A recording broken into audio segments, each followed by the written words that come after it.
Now, Supreme Court arguments in a case challenging the constitutionality of the handgun ban in the District of Columbia. The last time the court addressed the gun issue was in 1939. The justices allowed extra time, so this argument is a little more than an hour and a half. We will hear argument today in Case 07290, District of Columbia versus Heller. Mr. Dellinger. Good morning, Mr. Chief Justice, and may it please the Court. The Second Amendment was a direct response to concern over Article I, Section 8 of the Constitution, which gave the new National Congress the surprising, perhaps even the shocking power to organize, arm, and presumably disarm the state militias. What is at issue this morning is the scope and nature of the individual right protected by the resulting amendment. And the first text to consider is the phrase protecting a right to keep and bear arms. In the debates over the Second Amendment, every person who used the phrase bear arms used it to refer to the use of arms in connection with militia service. And when Madison introduced the amendment in the first Congress, he exactly equated the phrase bearing arms with, quote, rendering military service. We know this from the inclusion in his draft of a clause exempting those with religious scruples. His clause says, the right of the people to keep and bear arms shall not be infringed, a well-armed and well-regulated militia being the best security of a free country, but no person religiously scrupulous of bearing arms shall be compelled to render military service in person. And even if the language of keeping and bearing arms were ambiguous, the amendment's first clause confirms that the right is militia-related. It's essential meaning. If you're right, Mr. Dellinger, it's certainly an odd way in the Second Amendment to phrase the operative provision. If it is limited to state militias, why would they say the right of the people? In other words, why wouldn't they say state militias have the right to keep arms? Mr. Chief Justice, I believe that the phrase the people and the phrase the militia were really in sync with each other. You will see references in the debates. The Federalist Farmer uses the phrase the people are the militia, the militia are the people. If that's right, doesn't that cut against you? If the militia included all the people, doesn't the preamble that you rely on not really restrict the right much at all? It includes all the people. Yes, I do believe it includes all the people in the sense of Verdugo Riquidez, all those who are part of the polity. What defines the amendment is the scope and nature of the right that the people have. It is a right to participate in the common defense, and you have a right invocable in court if a federal regulation interferes with your right to train for or whatever the militia has established. So that's one of the concerns, Mr. Dellinger, of the framers was not to establish a practice of amending the Constitution and its important provisions. And it seems to me that there is an interpretation of the Second Amendment differing from that of the District Court and in Miller, and not advanced particularly in the red brief, but that conforms the two clauses and in effect delinks them. The first clause, I submit, can be read consistently with the purpose I've indicated of simply reaffirming the existence and the importance of the militia clauses. Those were very important clauses, as you've indicated there in Article I and Article II. And so, in effect, the amendment says we reaffirm the right to have a militia. We've established it. But in addition, there is a right to bear arms. Could you comment on that? Yes. This makes them. It doesn't. I think you're quite right in the brief to say that the preface shouldn't be extraneous. This means it's not extraneous. The Constitution reaffirms, the Bill of Rights reaffirms several principles: the right of the people to peaceably assemble, the right to be secure in their homes. The 10th Amendment reaffirms the right. And this is simply a reaffirmation of the militia clause. Justice Kennedy, I think any interpretation that delinks the two clauses as if they were dealing with related but nonetheless different subject matters has that to count against it. And what you don't see in the debates over the Second Amendment are references to, in those debates, the use of weapons for personal purposes. What you see is a clause that literally transposes to this: because a well-regulated militia is necessary to the security of a free state, the right of the people to keep and bear arms shall not be Well, the subject infringed. is arms in both clauses, as I've suggested. It's a common subject, and they're closely related. I think, as this court unanimously held in Miller, or at least noted in Miller, I'll leave aside the debate over home, the court unanimously said in Miller that the Second Amendment must be interpreted in light of its obvious purpose to ensure the continuation and render possible the effectiveness of the military forces. I don't see how there's any contradiction between reading the second clause as a personal guarantee and reading the first one as assuring the existence of a militia, not necessarily a state-managed militia, because the militia that resisted the British was not state-managed. But why isn't it perfectly plausible, indeed reasonable, to assume that since the framers knew that the way militias were destroyed by tyrants in the past was not by passing a law against militias, but by taking away the people's weapons? That was the way militias were destroyed. The two clauses go together beautifully. Since we need a militia, the right of the people to keep and bear arms shall not be infringed. Yes, but once you assume that the clause is designed to protect the militia, surely it's the militia that decides whether personal possession is necessary. I mean, Miller, what makes no sense is for Miller to require the arm to be militia-related if the right is not. And the key phrase is bear arms. Well, do you think the clause is the second clause, the operative clause, is related to something other than the militia? No, I think the second clause, the phrase "keep and bear arms," when bear arms is referred to in a military context. That is so that even if you left aside, it had nothing to do with the concern of this remote settler to defend himself and his family against hostile Indian tribes and outlaws, wolves and bears and grizzlies and things like that.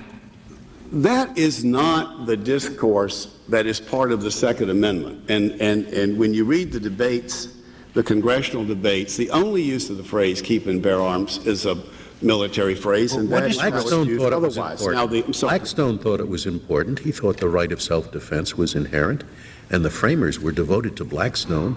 Joseph Story, the first a commentator on the Constitution and a member of this court, thought it was a personal guarantee. But when Blackstone speaks of the personal guarantee, he describes it as one of the use of weapons, a common law right. And if we're constitutionalizing the Blackstonian common law right, he speaks of a right that is subject to due restrictions and applies to, quote, such weapons, such as are allowed by law. So Blackstone builds in the kind of reasonableness of the regulation that the District of Columbia has. Now, that may be true, but that concedes your main point that there is an individual right and gets to the separate question of whether the regulations at issue here are reasonable.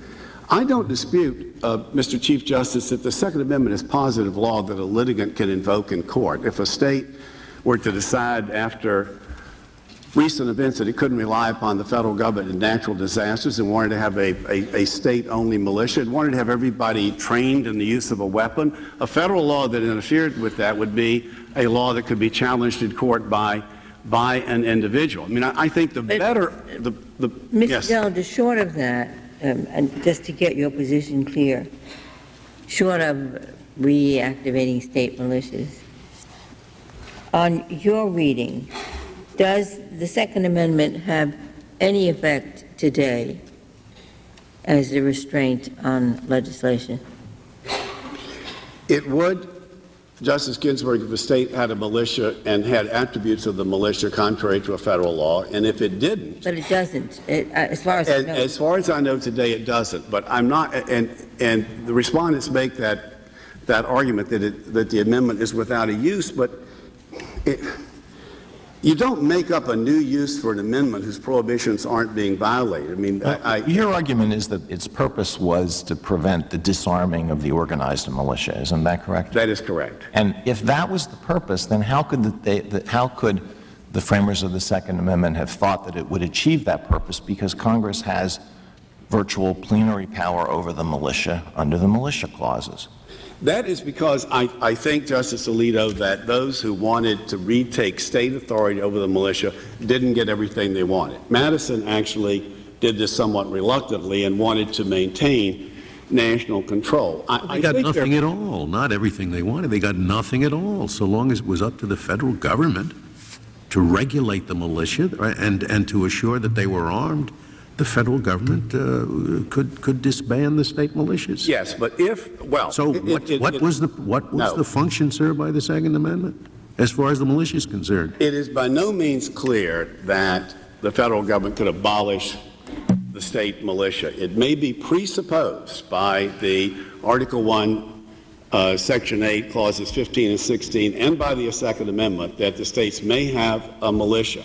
That issue has been left open as to whether you could do that, and it can be called into federal service, but only in particular circumstances. Now, I think the better argument for the other side, if there is to be a militia relatedness aspect of the Second Amendment, as we think clear from all of its terms, then Heller's proposed use of a handgun has no connection of any kind to the preservation or efficiency of a militia, and therefore the case is over. Now, but your reading of the militia clause specifically reserves certain rights to the states by its terms. And as I understand your reading, you would be saying the Second Amendment was designed to take away or expand upon the rights that are reserved, rather than simply guaranteeing what rights were understood to be implicit in the Constitution itself.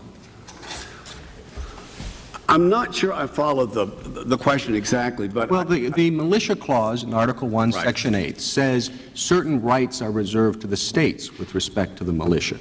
And yet you're telling us now that this was a very important right that ensured that they kept arms, but it wasn't listed in the rights that were reserved in the militia clause. The debate over the militia clauses, what is shocking about the militia clauses is that this is a new national government that for the first time has the power to create a standing army of professionals. The militia were people who came from the people themselves, put down their weapons of trade. The states were devoted to the idea of their militia of volunteers.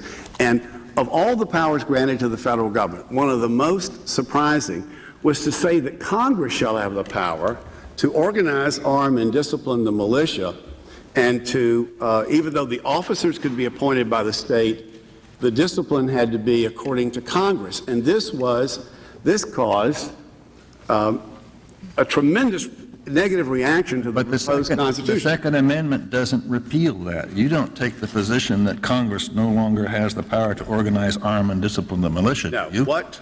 So it was supplementing it.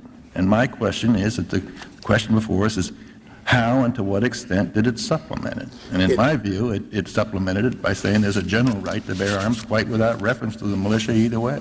It restricted, in our view, the authority of the federal government to interfere with the arming of the militia by the states. And the word that was caused the most focus was to arm, and that is to disarm. Now, what I think is happening is that two different rights are being put together. One was the textual right to protect the militia. I think the better argument for the other side, from Mr. Heller, is that the amendment's purpose is militia protective, but it was over-inclusive in the way that several of you have suggested, and that is that, as the court below said, preserving the individual right, presumably to have guns for personal use, was the best way to ensure that the militia could serve when called. But that right, this right of personal liberty, the Blackstonian right, is an unregulated right to whatever arm, wherever kept, however you want to store it, and for the purposes an individual decides. That is a libertarian ideal. It's not the text of the Second Amendment, which is expressly about the security of the state. It's about well-regulated militias, not unregulated individual license as this What you are saying is that the individual has a right to challenge a federal law which, in effect, would disarm the militia and make it impossible for the militia to perform those functions that militias function. Isn't that the nub of what you're saying? Yes, that is correct. Okay. And if the court were to embrace... Mr. Dellinger, to what extent do you think the similar provisions in state constitutions that were adopted more or less at the same time are relevant to our inquiry? I think they're highly relevant to your inquiry because now 42 states have adopted constitutional provisions. Well, I'm not talking about those. You're talking about at the time. I'm talking about the contemporaneous actions of the states before or at the time of the adoption of the Second Amendment. I think that the state amendments are generally written in different terms. If you're going to protect the kind of right that is being spoken of here different from the militia right, the plain language to do it would be Congress or the state shall pass no law abridging the right of any person to possess weapons for personal use. And that's not the right that is created here. One of the troublesome aspects of viewing this as a right of personal use is that is the kind of fundamental liberty interest that would create a real potential for disruption. Once you unmoor it from or untether it from its connection to the protection of the state militia, you have the kind of right that could easily be restrictions on state and local governments. Well, there's no question that the English struggled with how to work this. You couldn't conceal the gun, but you also couldn't carry it, but you had a right to have it. Let me ask you this. Do you think the Second Amendment is more restrictive or more expansive of the right than the English Bill of Rights in 1689? I think it doesn't address the same subject matter as the English Bill of Rights. I think it's related to the use of weapons as part of the civic duty of participating in the common defense, and it's. I think that would be more restrictive. That could well be the answer. Well, isn't it more restrictive in the sense that the English Bill of Rights was a guarantee against the Crown, and it did not preclude Parliament from passing a statute that would regulate and perhaps limit.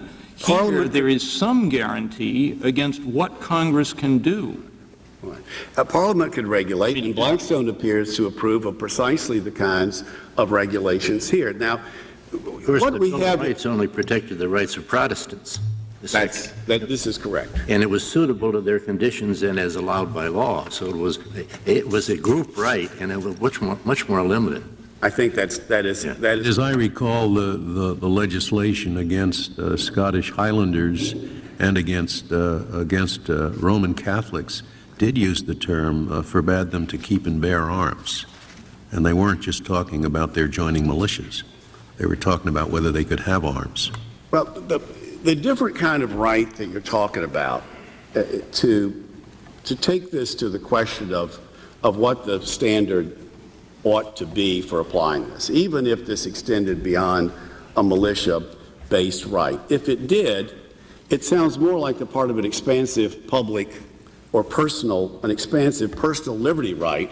And if it is, I think you ought to consider the effect on the 42 states who have been getting along fine with state constitutional provisions that do expressly protect an individual right of weapons for personal use, but in those states they've adopted a reasonableness standard that has allowed them to sustain sensible regulation of dangerous weapons. And what is reasonable about a total ban on possession? What is reasonable about a total ban on possession is that it's a ban only on the possession of one kind of weapon, of handguns. It's been considered especially dangerous. So if you have a law that prohibits the possession of books, it's all right if you allow the possession of newspapers? No, it's not, and the difference is quite clear. If you the there's no limit to the public discourse. If there is an individual right to guns for personal use, it's to carry out a purpose like protecting the home. You could not, for example, say that no one may have more than 50 books. But a law that said no one may possess more than 50 guns would in fact be, I think, quite reasonable. The regulation at issue here is not one that goes to the number of guns. It goes to the specific type. And I understood your argument to be in your brief that because rifles and shotguns are not banned to the same extent as handguns, it's all right to ban handguns. That is correct, because there is no showing in this case that rifles and handguns are not fully satisfactory to carry out the purposes. And what the court below says about the elimination of this. The purposes of what? I'm sorry? You said there's no showing that rifles and handguns, I think you meant rifles Well, and yes, I'm sorry, the rifles and, yes, Justice Kennedy. Is necessary for the purpose of what? What is the purpose? The purpose, if we're shifting, and if we assume for a moment, arguendo, that you believe this is a right unconnected to the militia, then the purpose would be, say, defense of the home. And where the government here, where the correct standard has been applied, which is where a state or the district has carefully balanced the considerations of gun ownership and public safety, has eliminated one weapon. The court below has an absolutist standard that cannot be sustained. The court below says once it is determined that handguns are, quote, arms, unquote, referred to in the Second Amendment, it is not open to the district to ban them. And that doesn't promote the security of a free state. But wasn't there leeway for some weapon prohibition? Let me ask you in relation to the states that do have guarantees of the right to possess a weapon at home. Do some of those states say there are certain kinds of guns that you can't have, like machine guns? Yes. And here, what the opinion below would do instead it is hard to see on the opinion below why machine guns or armor-piercing bullets or other dangerous weapons wouldn't be categorically protected. Could you go back? Do those states, if I could just have one following on Justice Ginsburg quick, do those states, Justice Ginsburg asked, distinguish among weapons, state constitutional provisions do not do so? No, it's not in the text of the state constitutional provision. It is in their reasonable application. And here, the question is, how has the balance been struck? The district allows law-abiding citizens to have functioning firearms in the home. From the time it was introduced in 1976, it has been the consistent position that you're entitled to have a functioning firearm. At issue is the one type of weapon that... Let's come back to your description of the opinion below as allowing armor-piercing bullets and machine guns. I didn't read it that way. I thought the opinion below said that it had to be the kind of weapon that was common for the people. That is common for the people to have. And I don't know that a lot of people have machine guns. I think or the number is piercing bullets. I think that's quite unusual. Well, but having a pistol is not unusual. The number of machine guns, I believe, is in excess of 100,000 that are out there now. How many people in the country? Well, they're 300 million, but whether that's common or not, but the court protects weapons suitable for military use that are lineal descendants. I don't know why an improved bullet wouldn't be covered unless you adopt the kind of reasonableness standard that we suggest, where you look to the fact that, some people think machine guns are more dangerous than handguns. They shoot a lot of people at once, but a handgun is concealable and movable. It can be taken into schools, into buses, into government office buildings, and that's the particular danger it poses in a densely populated urban area. Well, yeah, I'm not sure that it's accurate to say the opinion below allowed those. The law that the court below was confronted with was a total ban. So that was the only law they considered. If the district passes a ban on machine guns or whatever, then that law would be considered by the court and perhaps would be upheld as reasonable. But the only law they had before them was a total ban. Or a law on the carrying of concealed weapons, which would include pistols. Let me fight back on the notion that it's a total ban. It's not as if every kind of weapon is useful. Are you allowed to carry the weapons that are allowed? I read the carry clause to apply without qualification. So while you say you might be able to have a shotgun in the home, you can't carry it to get there. No, you can with a proper license. The district has made it clear that there is no doubt that it interprets its laws to allow a functioning gun. And to say that something is a total ban when you eliminate one particular kind of weapon would apply to a machine gun if it were or came into common use. But even if you have a rifle or shotgun in your home, doesn't the code prevent you from loading it and unlocking it, except when it's being used for lawful recreational purposes within the District of Columbia? So even if you have the gun under this code provision, it doesn't seem as if you could use it for the defense of your home. That is not the city's position, and we have no dispute with the other side on the point of what the right answer should be. It is a universal or near universal rule of criminal law that there's a self-defense exception. It goes without saying. We have no argument whatsoever with the notion that you may load and have a weapon ready when you need to use it for self-defense. I'm going to reserve the remainder of my time for rebuttal. Why don't you remain, Mr. Dellinger? We'll make sure you have. Okay, yes. Because I did interrupt Justice Breyer.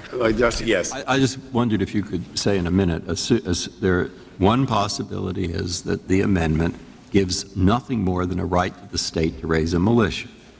A second possibility is that it gives an individual right to a person, but for the purpose of allowing people to have guns to form a militia. Assume the second. If assume the second, I wanted you to respond, unless you have done so fully already, to what was the Chief Justice's question of why, on the second assumption, this ban on handguns, not the other part, of the District of Columbia, a total ban, why is that a reasonable regulation viewed in terms of the purposes as I described them? It's a reasonable regulation for two kinds of reasons. First, the amendment speaks of a well-regulated militia. Perhaps it's the case that having everybody have whatever gun they want of whatever kind would advance a well-regulated militia, but perhaps not. But in any event, he's well trained, doesn't it? When you have doesn't one well regulated mean well trained? It doesn't mean massively regulated. Well, every phrase of the amendment, like well-regulated, security of the state, is something different than a libertarian right. Here you have, I think, on this, particularly on a facial challenge, there's no showing that rifles and shotguns are not fully available for all of the purposes of defense. There is no indication that the district militia is an entity that needs individuals to have their own handguns. I mean, there's a step that is missing here. The well-regulated militia is not necessarily about everyone having a gun. A militia may decide to be organized that way, in which case you would have a different notion. But here, I think when you come down to apply this case, if you look at about 5 factors, that other weapons are allowed, important regulatory interest of these particularly dangerous weapons is clearly a significant regulatory and important regulatory interest. In 2 respects, this is removed from the core of the amendment. Even if it is not limited to militia service, even the court below, no one doubts that was, as the court below said, the most salient objective. So this is in the penumbra or the periphery, not the core. It was undoubtedly aimed principally, if not exclusively, at national legislation which displaced the laws in all of the states, rural as well as urban. Here you've got local legislation responsive to local needs, and this is local legislation in the seat of the government, where Congress, which was created in order to protect the security of the national government, and where it would be extraordinary to assume that this is the one place, if you're not going to incorporate it, the one area in the United States where no government, free of the strictures of the Second Amendment, could control dangerous weapons. Thank you, Mr. Dellinger.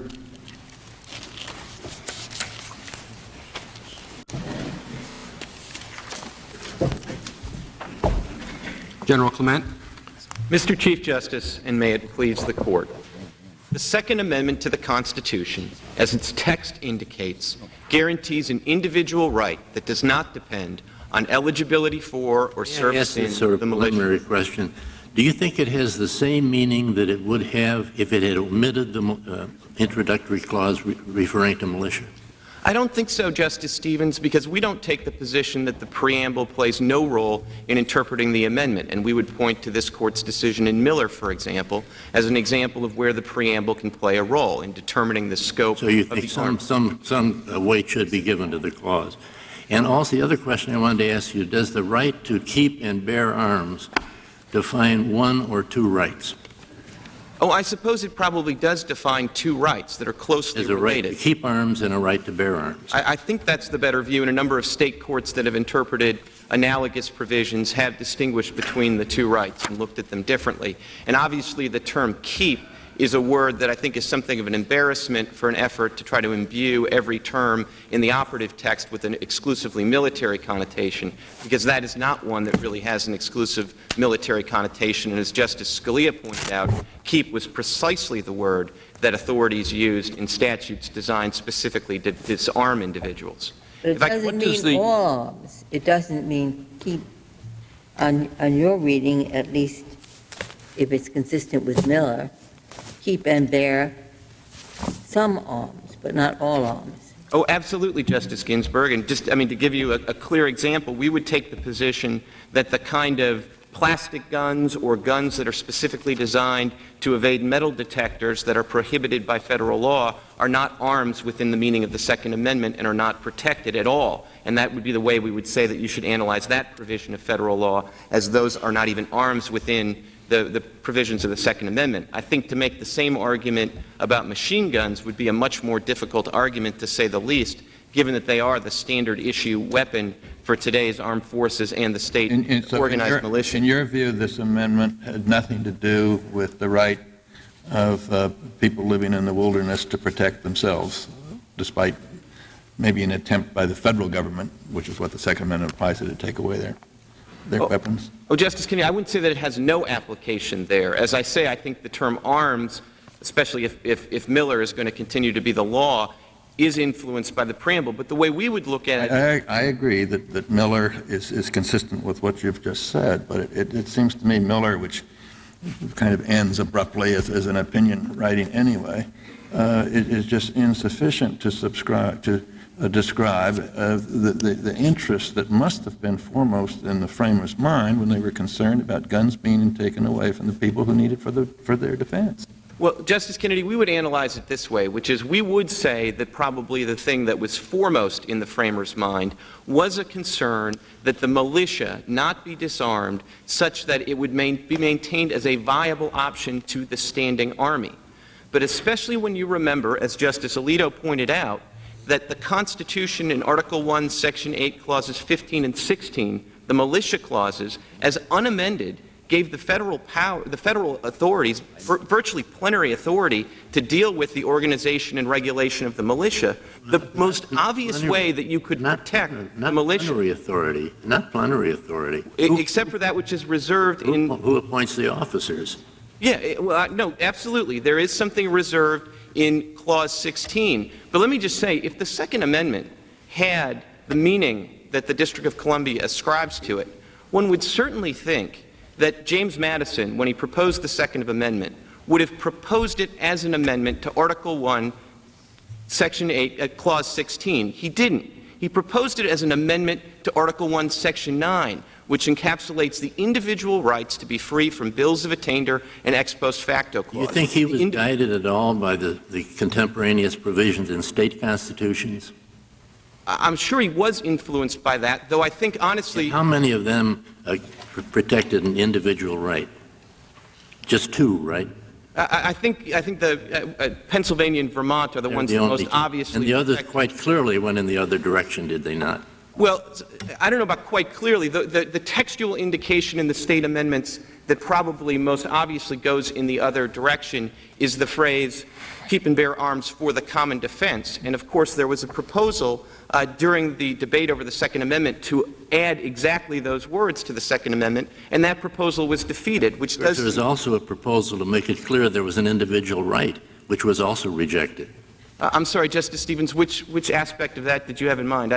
The Pennsylvania proposal. Oh, but I don't think that ever made it to the floor of the House or the Senate that I'm aware of. And I think that this happened at the actual Senate floor. There was a proposal to add the words in the common defense, and that was rejected. Do you think Madison was guided by the experience and the expressions of the right in English law, including the Bill of Rights of 1689? I do, Justice Kennedy, and I think in that regard it is telling that, there are a variety of provisions in our Bill of Rights that were borrowed from the English Bill of Rights. Two very principal ones are the right to petition the government and the right to keep and bear arms. I don't think it's an accident. If we're going back to the English Bill of Rights, it was always understood to be subject to the control and limitation and restriction of Parliament. I don't think there's any doubt about that. And that's what we're talking about here, a legislative restriction. Well, Justice Ginsburg, I think you could say the same thing for every provision of the English Bill of Rights. And obviously, when those were translated over to our system, you had to make adjustments. But isn't there one difference? Not every provision of the English Bill of Rights had an express reference to permission by law, which is a reference to parliamentary authority. So that there was a peculiar recognition of parliamentary legislative authority on this subject. That's exactly right, Justice Souter, and the way I counted it, I only found 3 provisions in the English Bill of Rights that had a comparable reference to Parliament. And this provision had the additional limitation to suitable to their conditions, and a large number of people were not permitted to have arms. Again, that is also true and is also relatively unique to this amendment. And if I get to the point in the argument where I talk about why we think that something less than strict scrutiny is appropriate, I think I would point precisely to those elements of the English Bill of Rights as being relevant. But what I was about to say is I think what is highly relevant in considering the threshold question of whether there's an individual right here at all is that the parallel provisions in the English Bill of Rights that were borrowed over included the right to petition and the right to keep and bear arms. Both of those appear with specific parallel references to the people. They are both rights that are given to the people. And as this Court has made clear in Verdugo-Urquidez, that's a reference that appears throughout the Bill of Rights as a reference to the entire citizenry. May I go back to another point which is to the same point, and that is consistent with your emphasis on the people, was your emphasis a moment ago on the distinction between keeping and bearing arms. The keep part sounds in your mind, at least, to speak of an individual right, not necessarily limited by the exigencies of military service.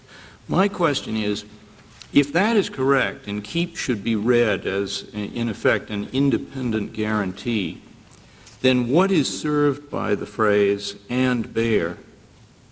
In other words, if the people can keep them, and they have them there for use in the militia as well as to hunt deer, why do we have to have a further reference in there to a right to bear as well as to keep arms? And my point is, it sounds to me as though keep and bear forms one phrase rather than two, but I want to know what your answer is to that. The way I would read it, Justice Souter, is that keep is really talking about private possession in the home, and the way that I would look at it is in order to exercise, for example, an opportunity to hunt, that you would need to bear the arms as well. And I would point you, I think it's a useful point. But wait a minute, you're not saying that if somebody goes hunting deer, he is bearing arms, or are you? I would say that, and so would Madison, and so would Jefferson, I would submit. They use... Somebody going out to, in the 18th century, someone going to hunt a deer would have thought of himself as bearing arms? I mean, is that the way they'd talk?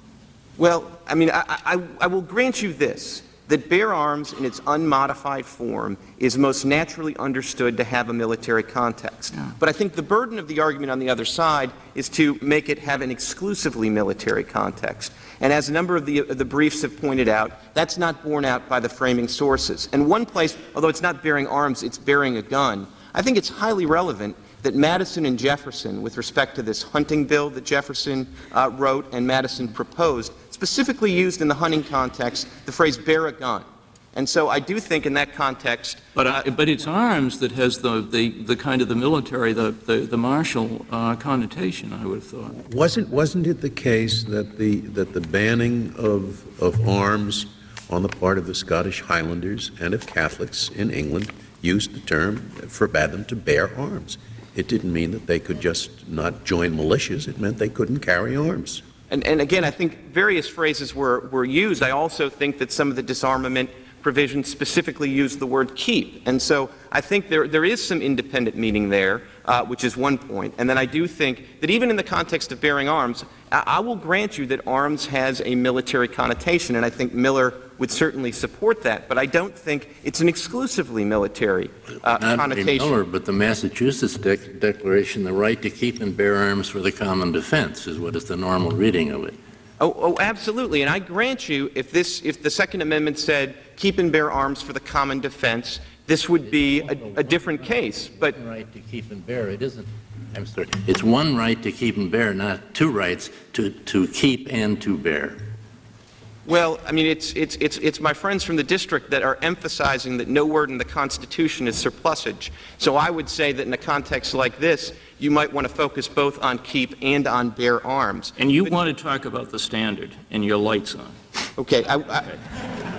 I would like to talk about the standard, and my light is indeed on, so let me do that. I think there are several reasons why a standard, as we suggest in our brief, rather than strict scrutiny, is an appropriate standard to be applied in evaluating these laws. I think first and foremost, as our colloquy earlier indicated, there is the right to bear arms. It was a pre-existing right. The Second Amendment talks about the right to bear arms, not just a right to bear arms. And that pre-existing right always coexisted with reasonable regulations of firearms. And as you pointed out, Justice Souter, to be sure, when you're making the translation from the English Bill of Rights, you always have to deal with parliamentary supremacy. But it is very striking that, as Justice Stevens said, the right was conditioned on the conditions, which I think meant what class you were, and also subject expressly to the laws of Parliament. The freedom of speech that was referred to in the Constitution was also the freedom of speech, which referred to the pre-existing freedom of speech.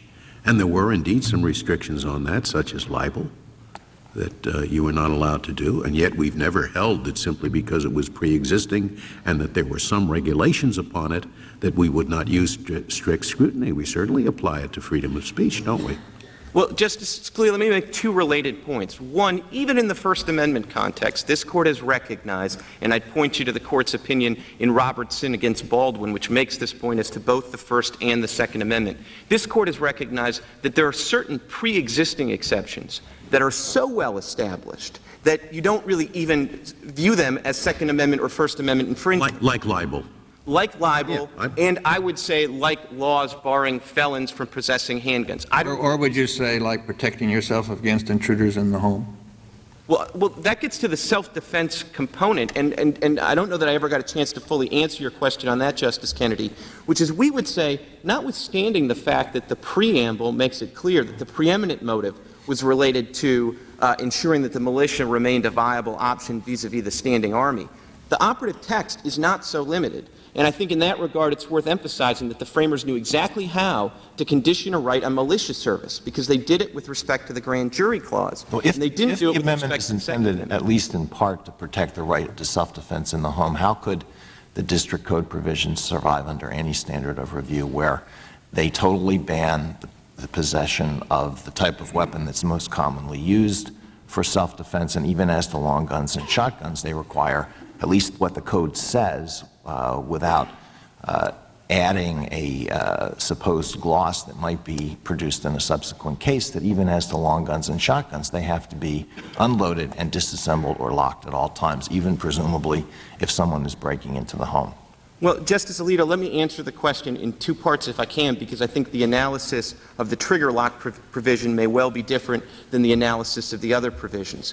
With respect to the trigger lock provision, we think that there is a substantial argument that once this Court clarifies what the constitutional standard is, that there ought to be an opportunity for the District of Columbia to urge its construction, which would allow for a relatively robust self-defense exception to the trigger lock provision. And this Court could very well, applying Ashwander principles, allow for that kind of interpretation. I don't understand that. What would that be? That you can, if you have time, when you hear somebody crawling in your bedroom window, you can run to your gun, unlock it, load it, and then fire. Is that going to be the exception? If that's going to be the exception, it would clearly be inadequate. And I think that, the District of Columbia can speak to this, but it seems to me that if, for example, the police were executing a warrant at evening and had cause for doing it at evening and saw somebody with a loaded gun on their nightstand with no children present and without a trigger lock, it seems to me that that would be a good test case to decide whether or not their construction would provide for an exception to the trigger lock provision in that case. If it did, I think then the statute might well be constitutional. If it didn't, in my view, it probably wouldn't be. There's a lot of talk about standards and stock words like strict scrutiny.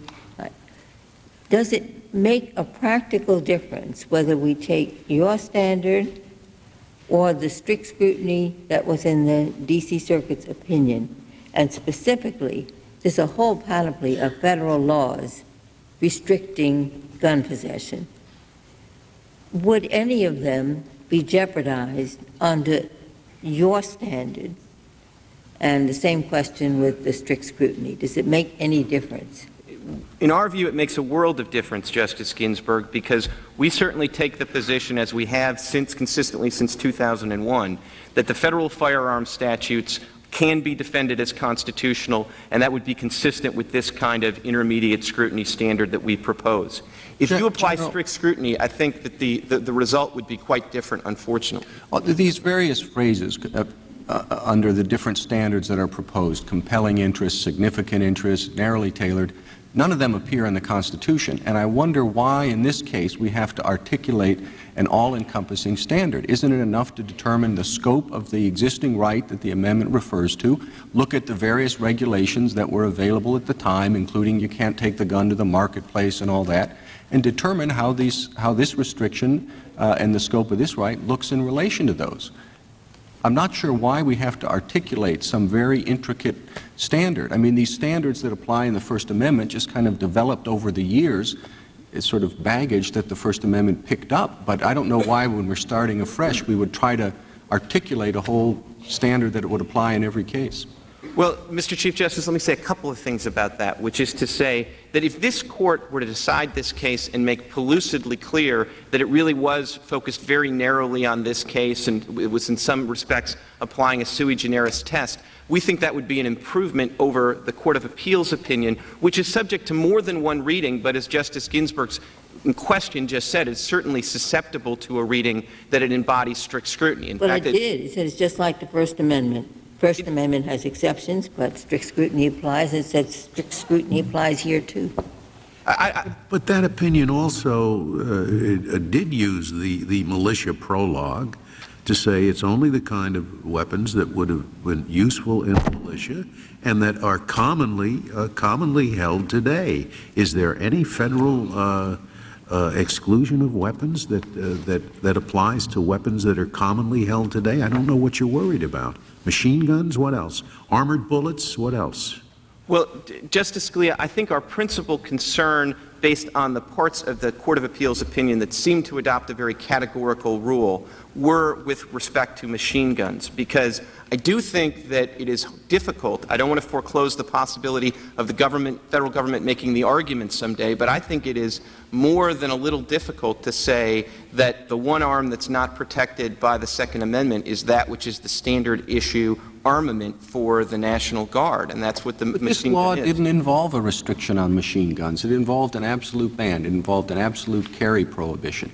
I mean, why would you think that the opinion striking down an absolute ban would also apply to a narrower one directed solely to machine guns? I think, Mr. Chief Justice, why one might worry about that is one might read the language on page 53A of the opinion as reproduced in the petition appendix that said once it's an arm, then it is not open to the district to ban it. Now, it seems to me that the district is not strictly a complete ban because it exempts pre-1976 handguns.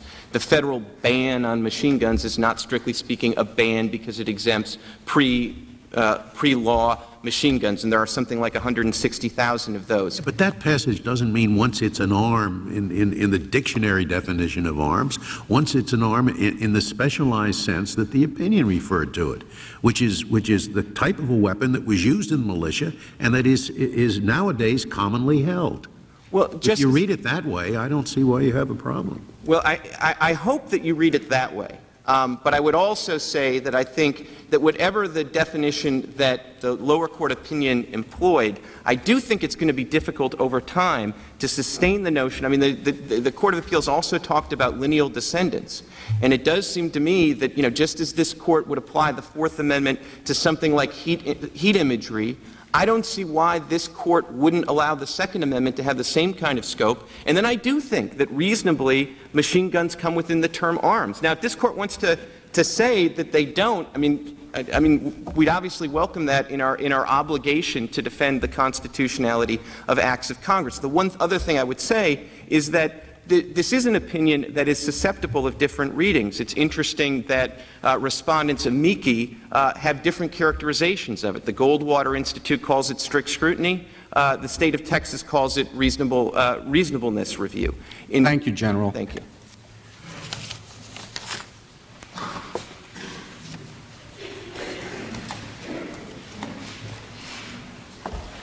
Mr. Gura. Thank you, Mr. Chief Justice, and may it please the Court.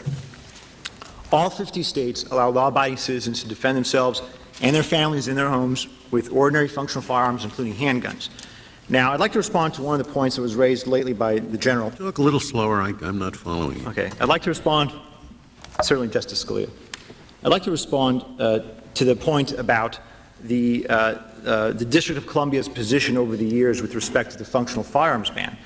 The petitioners have had two opportunities to urge courts to adopt this so-called self-defense exception that they construe in the amendment. The first opportunity came in 1978 in McIntosh versus Washington, where the petitioners urged the Court of Appeals of the District of Columbia to uphold the law because it was rational in their view to prohibit self-defense in the home with firearms. They deemed it to be too dangerous and that this was a legitimate policy choice of the City Council, and they actually prevailed in that view. The second opportunity that the petitioners had to urge this sort of self-defense construction was actually in this case, in the district court. We had a motion for summary judgment, and we made certain factual allegations in this motion. And on page 70A of the joint appendix, we see portions of our statement of undisputed material facts. Fact number 29, which was conceded by the District of Columbia, reads, "The defendants prohibit the possession of lawfully owned firearms for self-defense within the home, even in instances when self-defense would be lawful by other means under District of Columbia law." The citation for that is the functional firearms ban, and that point was conceded. Certainly the idea that people could guess as to when it is that they might render their firearm operational is not one that the court should accept, because a person who hears a noise, a person who perhaps is living in a neighborhood where there's been a spate of violent crimes, has no idea when it is that the District of Columbia would permit her to render the firearm operational. And in fact, there is a prosecution history, not under this specific provision, but certainly under other gun prohibition laws that we are challenging here today, to prosecute people for the possession or for the carrying of a prohibited firearm, even when the police rule the shooting has been lawful self-defense, where there's no prosecution for assault or attempted murder or anything of that. You're saying that this is unreasonable, and that really is my question, because I'd like you to assume two things with me, which you probably don't agree with, and I may not agree with them either, but I just want you to assume them for the purpose of the question. Right? Assume that there's an individual right, but the purpose of that right is to maintain a citizen army. Call it a militia. That's the basic purpose. So it informs what's reasonable and what isn't reasonable. Assume, and this is favorable to you but not as favorable as you'd like, assume that we're going to decide whether something is proportionate or apply an intermediate standard in light of the purpose. All right? Now focus on the handgun ban. As I read these 80 briefs, and they were very good, I mean really good and informative on both sides, and I'm trying to boil down the statistics where there's disagreement. And roughly what I get, and don't quarrel with this too much, it's very rough, that 80 to 100,000 people every year in the United States are either killed or wounded in gun-related homicides or crimes or accidents or suicides, but suicides are more questionable. That's why I say 80 to 100,000. In the district, I guess the number is somewhere around 200 to 300 dead, and maybe if it's similar, 1,500 to 2,000 people wounded. All right. Now, in light of that, why isn't a ban on handguns, while allowing the use of rifles and muskets, a reasonable or a proportionate response on behalf of the District of Columbia? Because, Your Honor, for the same reason it was offered by numerous military officers at the highest levels of the U.S. military at all branches of service. Writing in two briefs, they agree with us that the handgun ban serves to weaken America's military preparedness, because when people have handguns, handguns are military arms, they're not just civilian arms, they are better prepared and able to use them, and certainly when they join the military forces, they are issued handguns. And so if we assume the sort of military purpose to the Second Amendment as an individual right, then the handgun ban, as noted by our military amici, would impede I read the two military briefs as focusing on the nature of the right, which was pretty good argument there, that the nature of the right is to maintain a citizen army. And to maintain that potential today, the closest we come is to say that there is a right for people to understand weapons, to know how to use them, to practice with them. And they can do that, you see, with their rifles. They can go to gun ranges, I guess, in neighboring states. But does that make it unreasonable for a city with a very high crime rate, assuming that the objective is what the military people say, to keep us ready for the draft if necessary? Is it unreasonable for a city with that high crime rate to say no handguns here? Now, you want to say why? Yes, that's your answer. Yeah, well, you want to say yes, that's correct, but I want to hear what the reasoning is, because there's a big crime problem. I'm simply getting you to focus on that. The answer is yes, as Justice Scalia noted, and it's unreasonable, and it actually fails any standard of review that might be offered under such a construction of the individual right, because proficiency with handguns, as recognized as a matter of judicial notice by the First Circuit in Casas back in 1942, that was a handgun case where the First Circuit examined the restriction on the carrying of a .38 caliber revolver, and the First Circuit accepted, as a matter of judicial notice, that proficiency in use and familiarity with the handgun at issue would be one that would further a militia purpose. And so, this question, in answering yes, do you attach any significance to the reference to the militia in the Second Amendment? Yes, I do, Your Honor. You think that is, to understand the amendment, you must pay some attention to the militia requirement? Yes, Your Honor, we must. So a conscientious objector who likes to hunt deer for food, you would say, has no rights under the Second Amendment. He's not going to be part of the militia. He's not going to be part of the common defense, but he still wants to bear arms. You would say that he doesn't have any rights under this amendment? No, Your Honor. I think that the militia clause informs the purpose, informs a purpose. It gives us some guidepost as to how we look at the Second Amendment, but it's not the exclusive purpose of the Second Amendment. Certainly the founders cared very much. Is it a limitation? Is it any limitation on the legislature? Is the first clause any limitation on the legislature? It is a limitation to one extent, Your Honor. The extent recognized in Miller, where the Miller court asked whether or not a particular type of arm at issue is one that people may individually possess. They looked at the militia clause and therefore adopted a militia purpose as one of the two prongs of Miller. And so certainly if there were, if the court were to continue Miller and Miller was the only guidance that the lower court had, certainly, as to what arms are protected or unprotected by the Second Amendment, then yes. If it limits the kind of arms as to be appropriate to militia, why does it not also limit the kind of people who may have arms? It does not eliminate the kind of people, Your Honor, because the Second Amendment is the right of the people, and it would certainly be an odd right that we would have against the Congress if Congress could then redefine people out of that right. Congress could tomorrow declare that nobody's in the militia, and then nobody would have a right against the government. If you were thinking of the people, what those words meant when the Second Amendment was adopted, it was males between the ages of, 17 and 45? People who were over 45 they didn't serve in the militia? Well, certainly there were many people who were not eligible for militia duty or not subject to militia service who nevertheless were expected to, and oftentimes did, in fact, have guns. Which shows that maybe you're being unrealistic in thinking that the second clause is not broader than the first. It's not at all uncommon for a legislative provision or a constitutional provision to go further than is necessary for the principal purpose involved. The principal purpose here is the militia, but the second clause goes beyond the militia and says the right of the people to keep and bear arms. Now, you may say the kind of arms is colored by the militia, but it speaks of the right of the people. So why not acknowledge that it's broader than the first clause? Oh, we do acknowledge that, Your Honor. Then why have the first clause? I mean, what's it doing? I mean, what help is it going to be?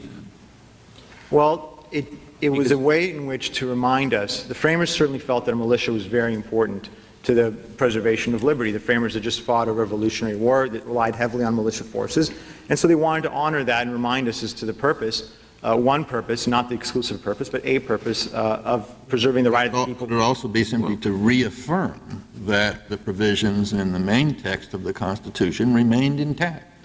That's correct, Your Honor. In fact, that view was taken by William Raleigh in his 1828 treatise, View of the Constitution. Raleigh, of course, was a ratifier of the Second Amendment. He sat in the Pennsylvania Assembly in 1790, and if we look at his description of the Second Amendment, he bifurcates it. First, he discusses the militia clause, and he lavishes some qualified praise on it. And then you were about to tell us before a course of questioning began about the other purposes that the amendment served. I want to know whether or not, in your view, the operative clause of the amendment was designed to protect in an earlier time the settler in the wilderness and his right to have a gun against some conceivable federal enactment which would prohibit him from having any guns.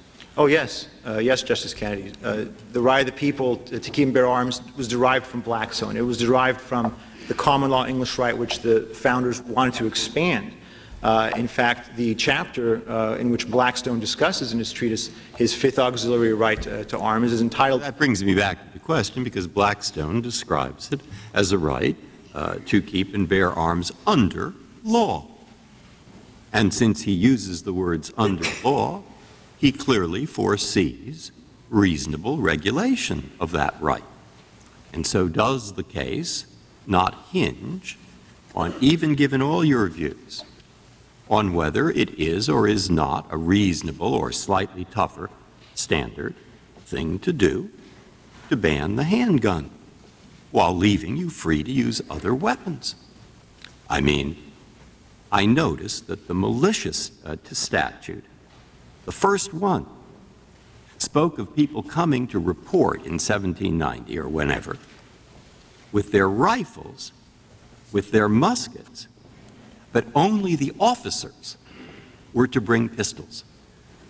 So that to me suggests they didn't see pistols as that crucial, even then, let alone now. Well, certainly they saw... What's your response is the question. Well, my response is that the government can ban arms that are not appropriate for civilian use. There's no question of that. And it's that are not appropriate to? That are not appropriate to civilian use. For example? For example, I think machine guns. It's difficult to imagine a construction of Miller or a construction of the lower court's opinion that would sanction machine guns or the plastic undetectable handguns that the Solicitor General spoke of. The fact is that this Court's Miller test is the only guidance that we had below, and I think it was applied faithfully. Once a weapon is, first of all, an arm under the dictionary definition, and Webster has a very useful one, then you look to see whether it's an arm that is meant to be protected under the Second Amendment, and we apply the two-pronged Miller test. And usually, one would imagine if an arm fails the Miller test because it's not appropriate for common civilian applications. But why wouldn't a machine gun qualify?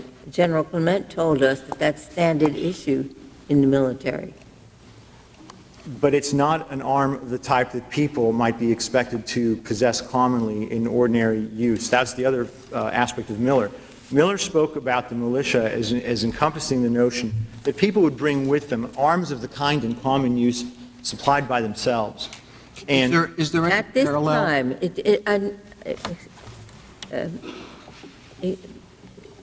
I'd just like to follow up on what you said, because if you were right that it was at that time, yes, but that's not what Miller said. It says that the gun in question there was not one that at this time, the time of the Miller decision, has a reasonable relationship to the preservation or efficiency of a well-regulated militia. So it's talking about this time. that's correct. The time frame that the Court must address is always the present.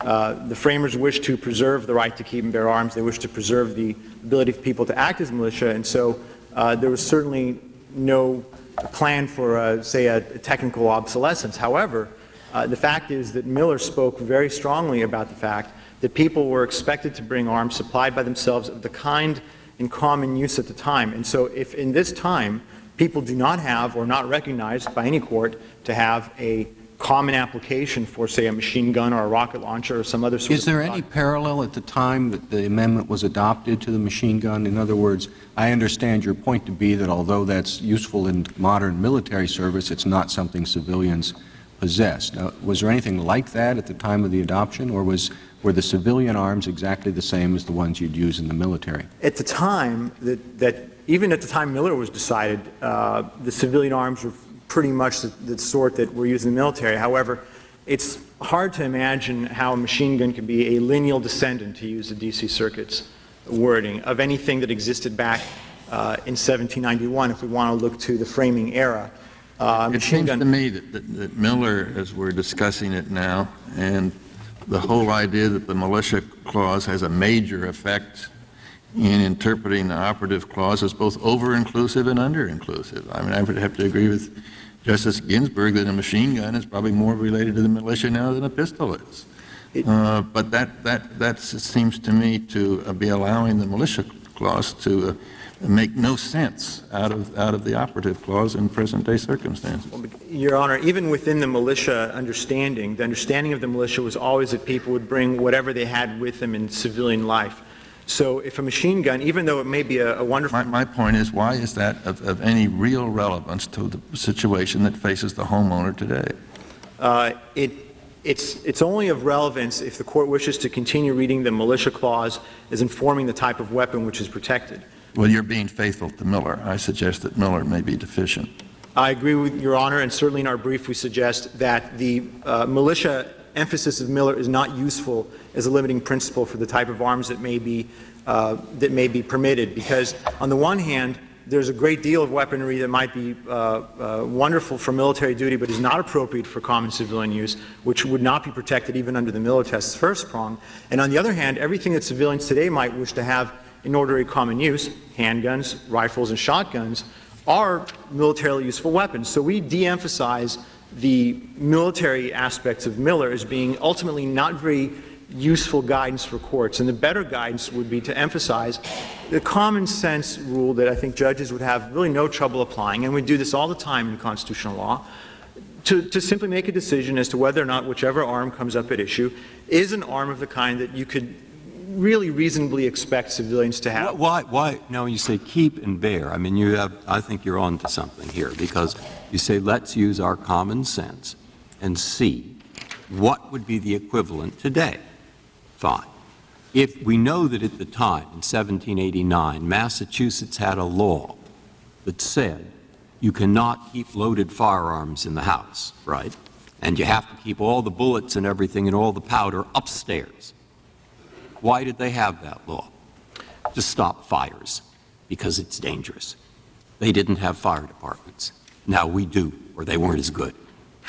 We now have police departments. And the crime wave might be said similar to what were fires then. And therefore, applying the similar kind of thing, you say, fine, just as you could keep pistols loaded, but not loaded. You had to keep powder upstairs because of the risk of fire. So today, roughly, you can say no handguns in the city because of the risk of crime. Things change. But we give in both instances, then and now, leeway to the city and states to work out what's reasonable in light of their problems. Would that be a way of approaching it? The legislature has a great deal of leeway in regulating firearms. There's no dispute about that. However, I wouldn't draw a complete analogy between the Boston fire ordinances that Your Honor notes and the functional firearms ban. First, even the Boston firearms ordinances did not include handguns, actually. At the time, the word firearm was not understood to include pistols. General Gage's inventory of weapons seized from the Americans in Boston included some 1,800 or so firearms and then 634 pistols. Nowhere in the Boston Code do we see a prohibition on keeping loaded pistols in the home. And certainly the idea that that self-defense is a harm is one that is foreign to the... No, not self-defense being the harm. And I agree with you that the firearm analogy floats up there, but it isn't going to decide this case, the Massachusetts statute. I agree with you about that. What you've suddenly given me the idea of doing, which I'm testing, is to focus not just on what the kind of weapon is. Don't just look to see whether it's a cannon or a machine gun, but look to see what the purpose of this regulation is. And does it make sense in terms of having the possibility of people trained in firearms? Let's look at those military briefs. Mm-hmm. Let's say that the generals have it right. There is some kind of right to keep trained in the use of firearms, subject to regulation.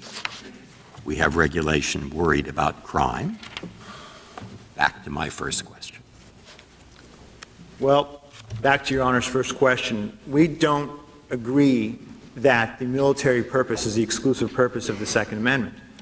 And we also don't agree that it could be a reasonable regulation or under any standard of review to prohibit people from having functional firearms in their own home for purposes of self-defense. You don't even agree that Massachusetts was subject to the Second Amendment. Well, originally it was not. But what we've seen with the 14th Amendment, and we've seen the... But at the time we're talking about the firearms in the home ordinance, when was that? 1783, I believe, is the statute. How do you explain the fact, if you include self-defense, that only two states, Pennsylvania and Vermont, did refer to self-defense as a permissive justification, and all the others referred to common defense or defense of the state? And in the Articles of Confederation and the Constitution itself, there's no reference to self-defense. Your Honor, the state courts interpreting those provisions that you reference had a different interpretation. For example, in 1895, Massachusetts... 1895. I'm talking about contemporaneous with the adoption of the Second Amendment. Well, at the time, we haven't seen state court decisions from exactly that era. Just the text of the state constitutional provisions. Two of them refer to self-defense. The rest refer only to common defense. Is that not correct? On their literal text, yes, but judges did not interpret them that way. For example, in North Carolina... I understand that the judicial interpretation sometimes is controlling and sometimes is not, but the text itself does draw a distinction just as the Second Amendment does. It doesn't mention self-defense. While it might not mention self-defense, it was clear that the demands that the states made at the ratifying conventions were for an individual right, and Madison was interested... Well, if you look at the individual rights, I suppose you start back in 1689 in the Declaration of Rights in England. And the seventh provision that they talked about said that the subjects which are Protestants may have arms for their defense suitable to their conditions and as allowed by law. Now, do you think the term suitable to their conditions limited the number of people who had access to arms for self-defense? It was in England, but that was criticized by the framers. St. George Tucker's edition of Blackstone. So you think that the Second Amendment is a departure from the provision in the Declaration of Rights in England? It's quite clearly an expansion upon it. And so that's not really you would not confine the right the way the English did then? I think the common law of England is a guide, and it's always a useful guide because that's where where we look to interpret. It's useful for such purposes as what keep and bear arms means and things of that sort. It certainly is, Your Honor, and it's also useful to see how they certainly didn't want to preserve the kind of militia that America had, which was a militia separate from the state, separate from the government, which enabled the revolt against the British. That's correct, Your Honor. Is there any record evidence that the anti-federalist objections to the Constitution that ultimately resulted in the Second Amendment were premised on any failure to recognize an individual right of self-defense or hunting or whatnot as distinct from being premised on concern about the power of the national government under the militia clauses in Article 1?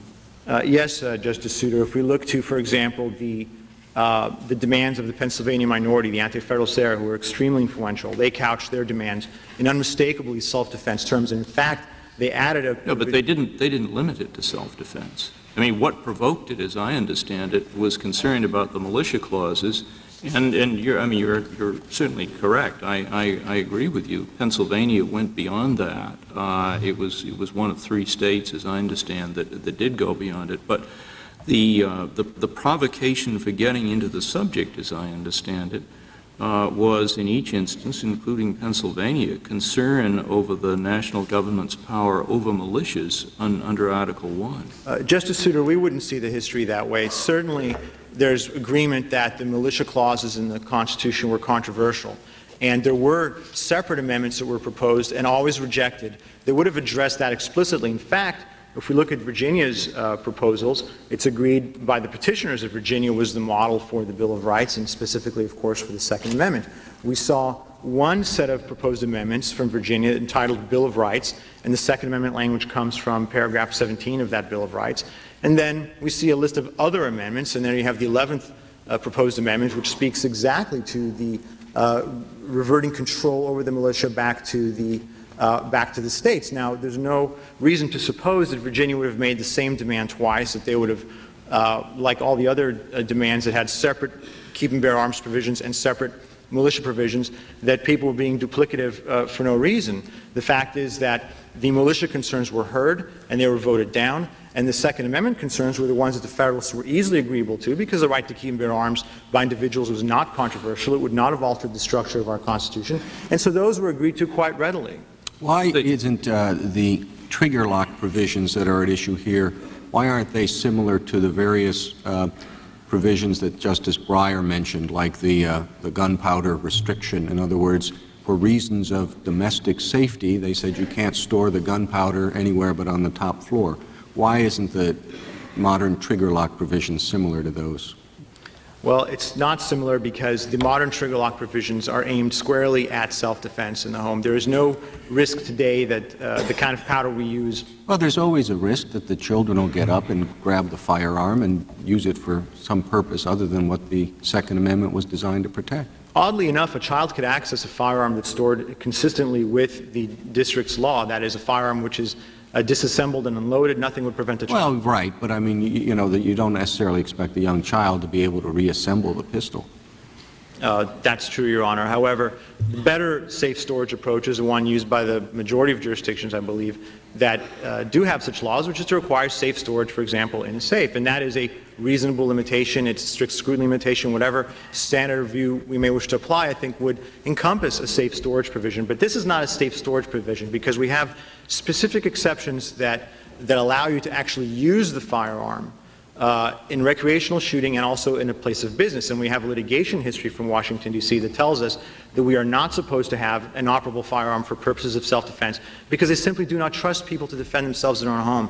And self-defense is the heart of the Second Amendment right. That is what Blackstone was getting at when he spoke of the Fifth Auxiliary right to arms, because it protected the right of personal preservation. You say that the right of self-defense was the heart of the Second Amendment, in your view. Strangely, that some provisions suggested that and were not accepted by the authors of the Second Amendment. Which provisions were those, Justice Stevens? Pennsylvania.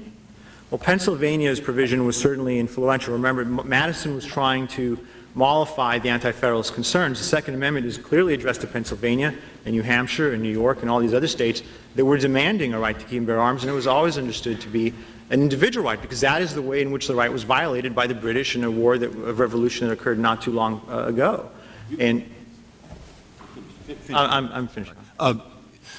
Thinking of your exchange with the Chief Justice, and think of the trigger lock in your view and what the question was, do you want, I don't know how well trigger locks work or not, but do you want thousands of judges all over the United States to be deciding that kind of question rather than the city councils and the legislatures that have decided it in the context of passing laws? I mean, isn't there an issue here and a problem? We wouldn't having courts make the kinds of decisions about who was right or not in that trigger lock argument. When a fundamental right is at stake, there is a role for judicial review, Your Honor. We're not going to see 1,000 judges review such laws because Washington, D.C. is the only example of it. If there's a fundamental right, what about licensing? One piece, we talked about trigger lock, we talked about the ban on handguns, but there's also a requirement that there be a license for possession of a handgun. Assuming you're right on the first question, that you couldn't flatly ban handguns, what about a requirement that you obtain a license to have a handgun? Justice Ginsburg, that would depend on the licensing law itself. We don't have a problem with the concept of licensing so long as it's What about this very law? If you take out the ban, there is a law on the books. It's one of the ones that you challenged. It's Section 22-4504A. Wouldn't that be okay? Would that be okay? This says you have to have a license. Yes, so long as the licensing law is not enforced in an arbitrary and capricious manner, so long as there are some hopefully objective standards and hopefully some process for... It says you have to get a license if you want to possess a gun. What kind of standards? It just says you have to have a license. Well, the government could set reasonable standards for that, Your Honor. The government could require, for example, knowledge of the state's use of force laws. They can require some sort of vision test. They could require, perhaps, demonstrated competency. And those are the types of things that we sometimes see. Background checks, of course. Those are going to be reasonable licensing requirements. However, if the license is we only want to give licenses to people who look a certain way, or it depends on how we feel, or if the licensing office is only open Thursdays at 3 in the morning. I mean, it all depends on the implementation. And what about age limits?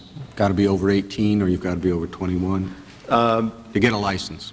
Well, certainly the age of majority issue is an appropriate one. I don't think there's a problem with requiring a majority age, 18 and then 21 for license. Is the age limit necessarily the same nationwide? I mean, maybe 16 in Wyoming makes more sense, but 21 in the district. Courts would have to examine those. At some point, the government would have to look at the circumstances that confront it and enact, up to some point, an age limit. I think it would be very difficult to have an age limit that goes beyond 21, because that's the majority age for most things in the United States. And in fact, we have the voting rights cases from the late 60s where... May I ask this question? Are you in effect reading the amendment to say that the right shall not be unreasonably infringed instead of shall not be infringed? There is that inherent aspect to every right in the Constitution. So we can, consistent with your view, we can simply read this as shall not be unreasonably infringed. Well, yes, Your Honor, to some extent, except the word unreasonable is one that troubles us, because we don't know what this unreasonable standard looks like. You wouldn't put it that way. You would just say it is not being infringed if reasonable limitations are placed upon it. That's another way to look at it, Your Honor, certainly. And I assume you would define reasonable in light of the restrictions that existed at the time the amendment was adopted. Those restrictions... you can't take it into the marketplace was one restriction. So that would be, talk about lineal descendants of the arms, but presumably they're lineal descendants of the restrictions as well. Framing error practices would inform the kind of restrictions that would be accepted, but even beyond that, they also inform the contours of the right. In the Fifth Circuit, for example, we have the Emerson decision now for 7 years, and the way that that court has examined the Second Amendment when they get these felon in possession bans and drug addict in possession challenges, what they say is these people simply are outside the right as historically understood in our country, and that's a very important aspect to remember, that the Second Amendment is part of our common law tradition, and we look to framing error practices and traditional understandings of that right to see both the reasonableness of the restrictions that are available as well as its contours. Can we also look to current conditions like current crime statistics? To some extent, Your Honor, but we've certainly seen a lot of... Can they consider the extent of the murder rate in Washington, D.C. using handguns? If we were to consider the extent of the murder rate with handguns, the law would not survive any type of review, Your Honor. All the more reason to allow a homeowner to have a handgun. Absolutely, Your Honor. That was not the question is whether they may consider those statistics, and I take it your answer is yes. While those statistics might be considered in some way, the fact is that at some point there's a role for judicial review, and you can't simply grab a statistic. And some of the statistics that were used here are very weak, and studies that have been rejected by the National Academy of Sciences repeatedly. I mean, we don't really have. It's hard to say that this law has been. It might, but I think I don't want you to misunderstand my question. My question is that by looking to the statistics, I'm not suggesting that there is only sort of one reasonable response to them. I want to know whether the policymaker may look to them, and I take it your answer is yes. To some degree, yes, policymakers have to be informed by what's going on in order to make policy. However, there are constitutional limitations enforced by courts that are going to limit those policies, and when you have a ban which bans 40% of all weapons that are the type of weapons used by civilians, 80% of all self-defense occurs with handguns. When you have that kind of ban, the functional firearms ban, these are extreme measures. And no, they may be, but I just want to make sure you're not making the argument that because there was not a comparable homicide rate, or for that matter, a comparable need for self-defense from handgun use in 1792, that therefore the statistics of today may not be considered. You're not making that argument. No, Your Honor. The fact is that we can always debate these things, but the object of the Bill of Rights is to remove certain judgments from the legislature, because we can make policy arguments, normative arguments about many provisions of the Constitution, but to make those arguments and say, well, we've decided as a matter of policy that the right to keep and bear arms is no longer a good idea, and therefore we're going to have restrictions that violate that stricture in the Bill of Rights, that shouldn't pass judicial review. At some point, you have to go to Article 5 if you think that the Constitution is impractical. But just to be clear, and I don't want to misstate your position, my understanding, or I at least inferred, that you would consider it reasonable to ban shipment of machine guns and sawed-off shotguns in interstate commerce? Yes, Your Honor. And how about a state university wants to ban students having arms in the dormitory? Certainly that creates some sort of an evidentiary record. Conceivably, that's the bare fact. That's the one. That's a state regulation prohibits students from having arms on campus. We would have to. You'd have to think some about fact finding. It's something that might be doable, but again, that's so far from what we have here. We have here a ban on all guns for all people in all homes at all times in the nation's capital. That, quite simply, is too broad and too sweeping under any level of review. Thank you, Mr. Gura. Mr. Dellinger, 10 minutes. Mr. Chief Justice, I want to address first why this law is reasonable and should be sustained, and why the judgment below has to be reversed. However, whatever position you take on the theories of the amendment, and in defending the eminent reasonableness and careful balance of this law, I need to start with the trigger lock. about which Justice Alito asked. Well, before you start with it, how many minutes does it take to remove a trigger lock and load a gun? Because both of those, the gun has to be unloaded, it has to have a trigger lock under the district law. Those are alternatives, Mr. Chief Justice. So disassembly and trigger lock. And unlock. In either case, it has to be unloaded, correct? There are some versions of the trigger lock that allow you to put the trigger lock on and then load the gun. The piece that goes in the trigger mechanism, even someone as clumsy as I can remove it in a second. Well, but the law, as I understand it, says that the gun has to be unloaded. So under your hypothetical, I assume that would violate the district's law if the gun is still loaded. It's a question where you put the parentheses. I read that as disassembled and unloaded or under a trigger lock.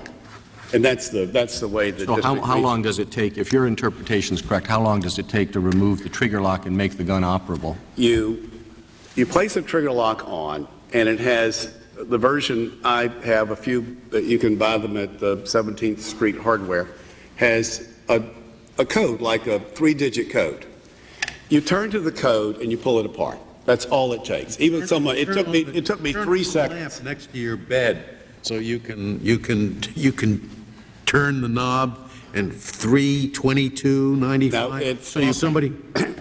Well, is it like that? Is it a numerical code? Yeah, you could have one with. So then you turn on the lamp, you pick up your reading glasses. Let me tell you. That's right. Let me tell you why. At the end of the day, this doesn't matter, for 2 reasons. The less it may not matter, but I'd like some idea about how long it takes. It took me 3 seconds. I'm not kidding. It's not that difficult to do it. That was in daylight. The other version is just a loop that goes through the chamber with a simple key. You have to have the key and put it together. Now, of course, if you want to have your weapon loaded and assembled, that's a different matter. But here's where I want to address the trigger lock. Here's why it doesn't matter for the handgun law. The district believes that what is important here is the ban on handguns. And it also believes that you're entitled to have a functional, usable weapon for self-defense in the home, and that's why this is a very proportionate law. Well, if it's proportionate, in other words, you're saying your interest is allowing self-defense in the home. That's yes. Does it really make sense to say the best self-defense arm is a rifle as opposed to a pistol? It is. There has been no showing here that a rifle or a shotgun is inadequate for the purposes of self-defense in this facial challenge. Is there anything to show that the district council ever considered the issue of self-defense? That because they banned handguns and they had this provision on the trigger lock, my question with the trigger lock doesn't have to do with whether trigger locks are generally a good idea. It's whether you're ever allowed to take it off for purposes of defense.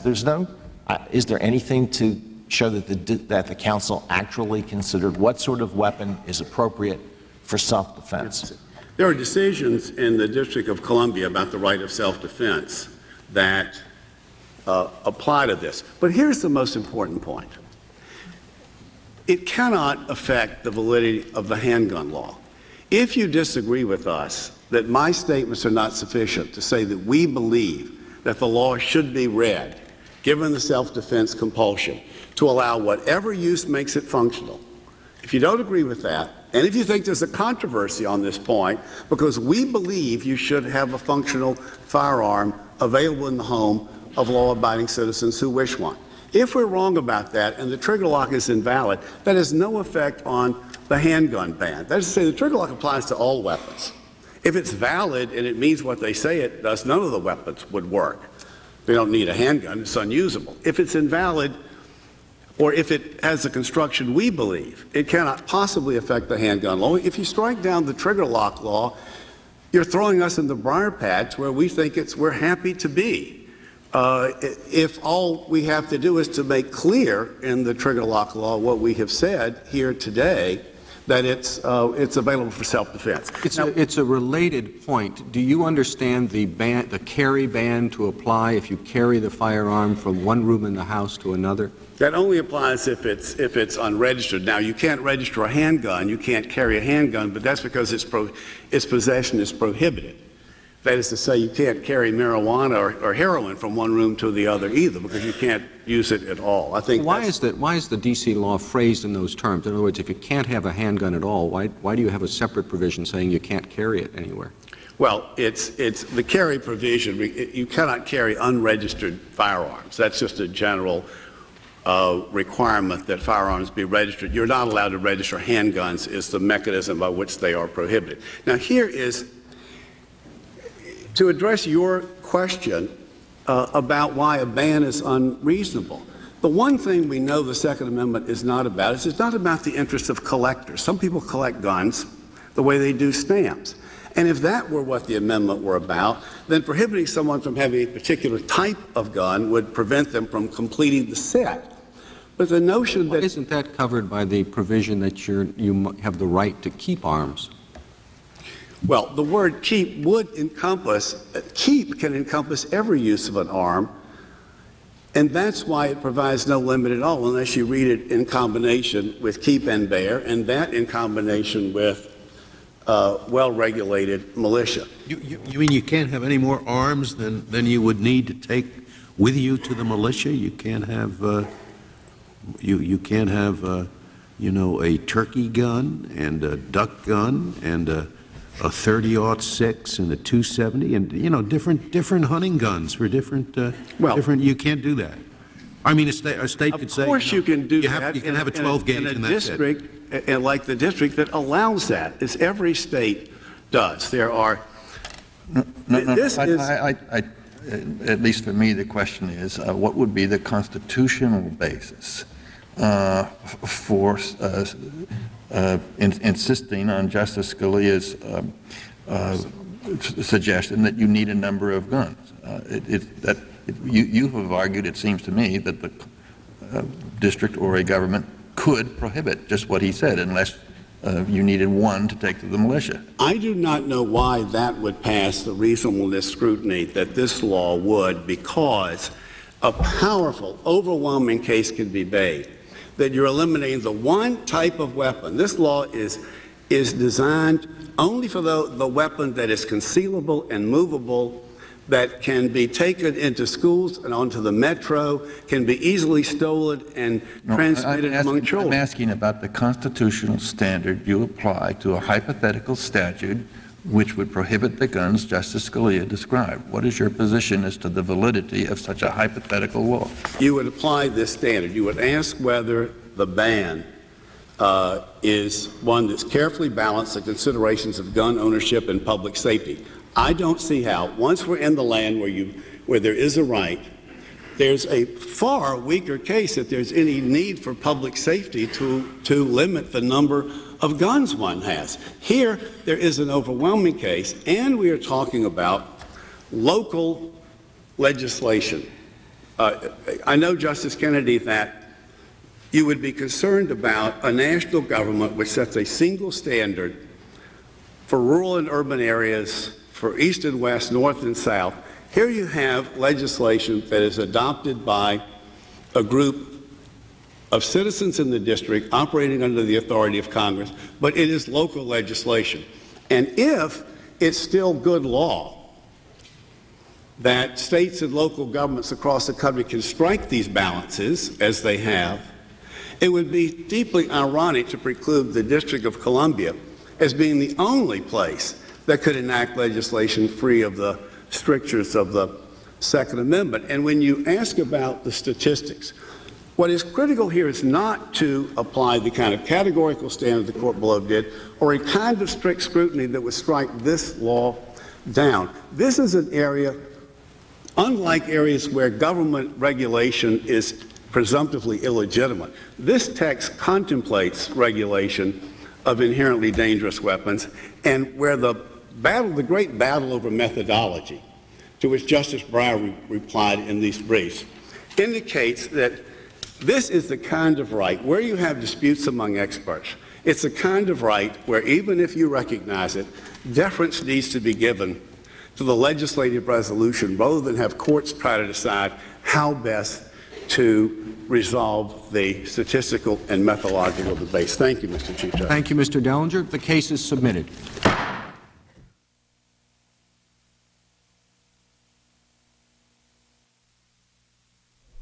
After arguments before the justices, lawyers spoke with reporters at the Supreme Court.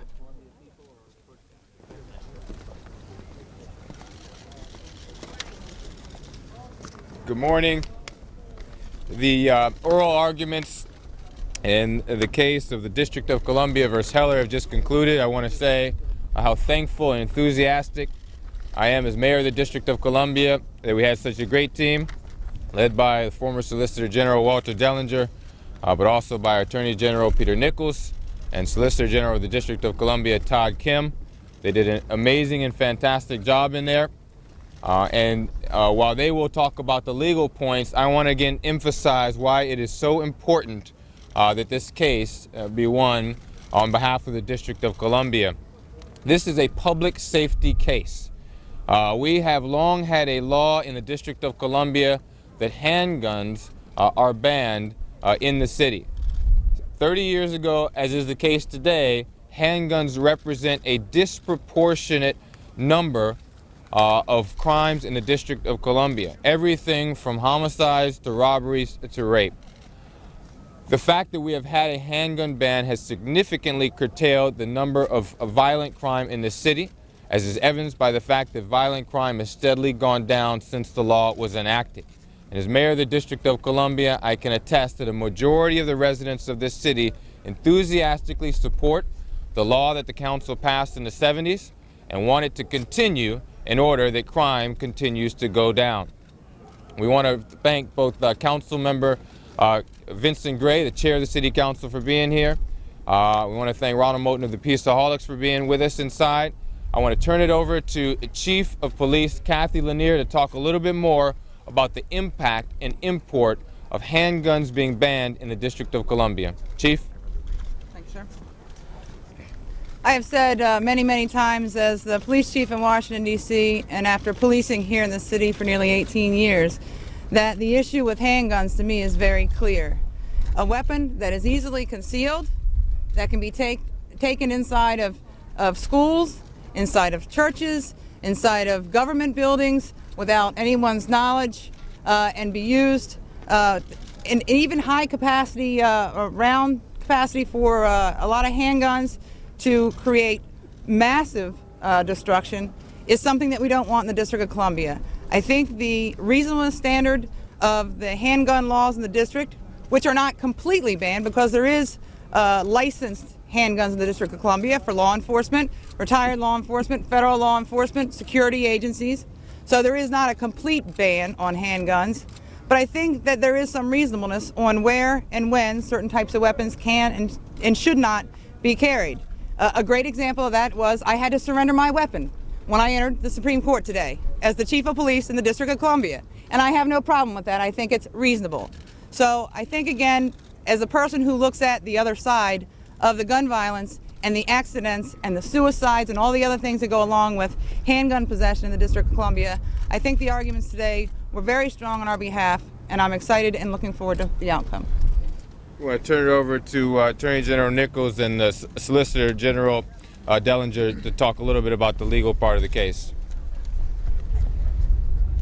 Good morning. And in my view, the ultimate issue here is, can the city impose reasonable regulation on a constitutional right? There is no constitutional right that is not subject to reasonable regulation. And I think in the rebuttal of my colleague, the former Solicitor General Walter Dellinger, he made the ultimate point, and that is, do you want a legislature that can deal with the idiosyncrasies and the difficulties and the details of this city as distinct from a rural community, making policy decisions, or do you want 1,000 judges around the country deciding what the Second Amendment means and how it should be regulated? So I thought the justices were obviously very interested. It was a very spirited argument, and we look forward to the outcome. Walter? Good morning. Thank you, Mr. Mayor, and Attorney General, and Solicitor General Todd Kim for your support throughout these efforts. It was a very interesting and lively court this morning. Obviously, everyone on the court was interested in debating the great issues of history and constitutional law, At the end of the day, I think however one resolves those great theoretical and constitutional issues, we come down to the fact that this is an extremely reasonable law, because the District of Columbia really thought this through, and they allow rifles and shotguns. They believe in the right of people to be able to defend their homes. They've singled out handguns because they are, as the chief of police said, a unique weapon because they're concealable and mobile. They can be taken on buses, on the metro, into schools, into offices, into government buildings. They were responsible for 90% of the armed robberies in the year before this law was enacted, and they were used in every single rape in which a weapon was used. It was a handgun. In the year before this law was enacted. They facilitate suicides. They are prone to accidents. And I've talked to the police officers of the district, and they tell me how concerned they are about concealable handguns when they have to execute a warrant or go into a scene at a home of domestic disturbance, and what the risk is to law enforcement. We think this is a reasonable law, and that the decision below ought to be overturned because it sets an absolutist position that if you have a weapon, a kind of weapon that is a lineal descendant of something that was in 1787, you absolutely may not prohibit that weapon at all. And we think, as the Solicitor General of the United States said today, that that would put at risk prohibitions on machine guns and armor-piercing bullets, which are a threat to our law enforcement officers. So we hope that when considerations are given to the reasonableness of this law and the alternatives that are allowed for self-defense, that this law will be sustained. Thank you all. This law was passed by the council. We want the chair of the council, Vincent Gray, to close us out, and then we'll take any questions. Thank you, Mr. Mayor. First of all, I want to extend congratulations to the sterling legal team that represented us in this case today. Certainly beginning with the mayor, Mr. Dellinger, our Attorney General Peter Nichols, and others who worked with them.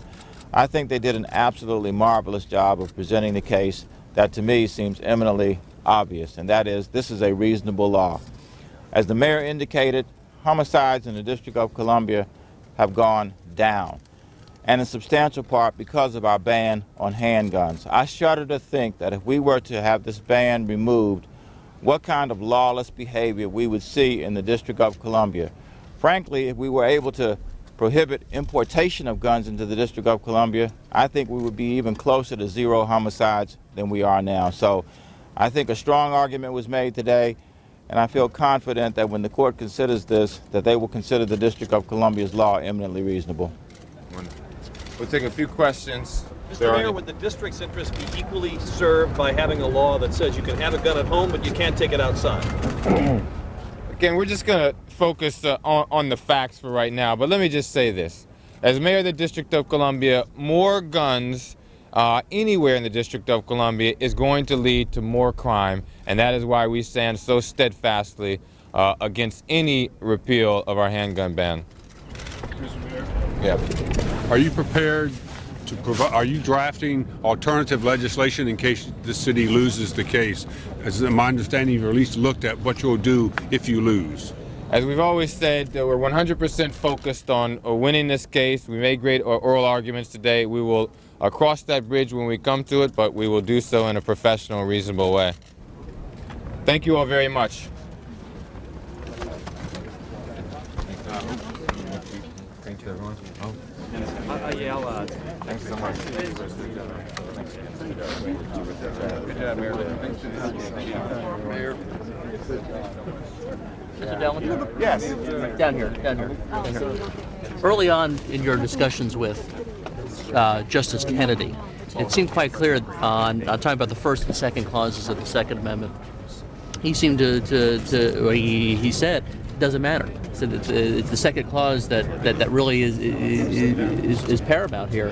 If that is his position, and it seemed to be one shared by, I would say, a majority of the court, how does that then favor you? I never try to read the court or count justices because I'm so bad at it. And I think that however you read the theoretical issues, that there's also a very important issue here about what is reasonable. no matter what the constitutional right. Thank you all. This is Denny Hennigan, who's head of the legal department at the Brady Center to Prevent Gun Violence and drafted our amicus brief. And Denny, a few comments too? Yeah, I just wanted to make a brief comment about the potential national implications of this case. As Paul mentioned, the Brady Center, along with 9 national law enforcement organizations, filed a legal brief supporting the district in this case. And obviously, we all heard some very vigorous arguments in the court today about the core meaning of the Second Amendment. But I did not sense that a majority of this court wants to give the pro-gun community and the gun lobby what it really wants out of this case, which is an interpretation of the Constitution that could be used as an assault weapon against the nation's gun laws. There was a great deal of discussion on the part of the justices about the necessity to interpret the Constitution to allow reasonable regulation of gun sale and gun ownership. And we would hope that when the final reckoning is made in this case, the justices will understand that these difficult decisions about the accessibility of dangerous weapons to dangerous people need to be made by our elected representatives, and that the courts should have a relatively limited role in second-guessing those judgments. We think that's the kind of constitutional doctrine that will protect the public safety going into the future. Any questions? And thank you. Completely got yours. Story I'm sticking So with. just use mine.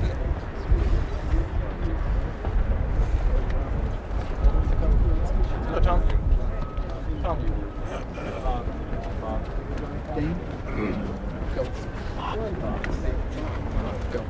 Hey, Bob.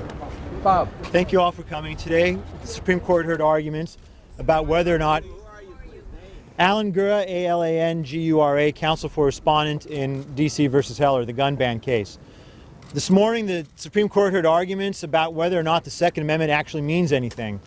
Is it some sort of a relic of the past that has no operative force today?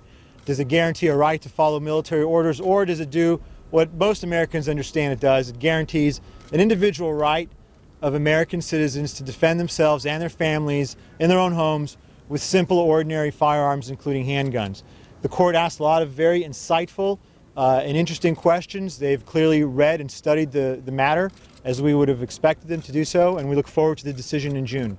We feel very good about the way the argument went, and we do look forward to seeing this case resolved.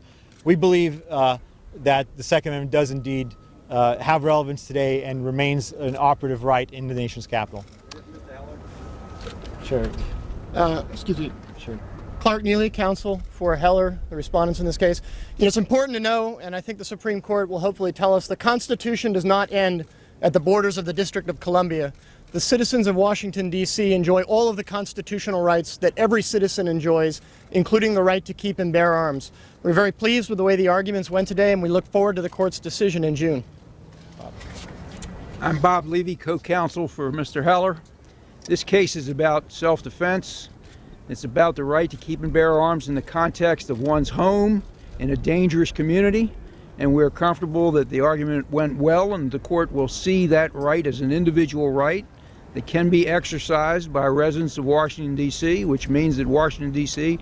will have to revise its gun laws. This is not about prohibiting Washington, D.C. from regulating firearms. They can craft reasonable regulations, but an outright ban on all handguns in all homes at all times for all people is not a reasonable regulation. Indeed, it's not a regulation at all. It's a prohibition, and we are hopeful that the court will find that to be unconstitutional, as it should under the Second Amendment.